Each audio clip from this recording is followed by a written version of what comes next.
Singam cinema latest వెర్షన్లో dialogue ఉంటుంది సూర్యాది. సరే ఎవరో కానీ తెలుగు డబ్బింగ్లో చాలా బాగా చెప్పుకొచ్చారు. అందులో ప్రపంచంలో నువ్వెక్కడున్నా, ఏ దేశంలో ఉన్నా, ఏ ఊర్లో ఉన్నా వస్తా, నీ అంతు చూస్తా, నేను పట్టుకొచ్చి లోపలేస్తా అన్నటువంటి. అట్లాగే ఇప్పుడు ప్రపంచంలో అజిత్ దోవల్ కాన్సెప్ట్ కూడా అదే అనుకుంటా.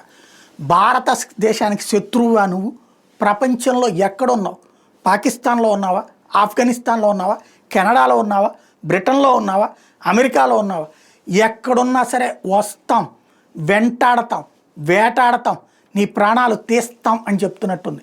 హఫీజ్ సయీద్ ఒకప్పుడు కాందహార్ హైజాక్లో కీలకమైన వ్యక్తి. ఆ తర్వాత భారతదేశంలో అల్లకల్లాలో సృష్టించే కుట్రల వెనకాల ఉన్నటువంటి వాడు.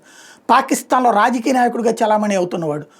చట్టం దృష్టిలో, ప్రపంచం దృష్టిలో హౌస్ అరెస్ట్ అయ్యి జైల్లో, హౌస్ అరెస్ట్ కాదు జైల్లోనే ఉన్నట్టు చూపెడుతూ హౌస్లో ఉంటూ హౌస్ అరెస్ట్ అంటూ అక్కడ నాటకాలు ఆడుతున్నటువంటి వాడు ఇప్పుడు తాజాగా వాడి మనుషులందరూ ఒక్కొక్కళ్ళు పోతున్నారు.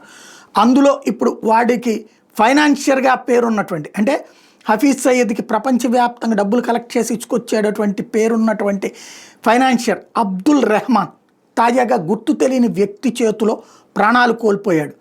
ఈ విజువల్ ఇప్పుడు తాజాగా వైరల్ అవుతున్నటువంటి అంశం.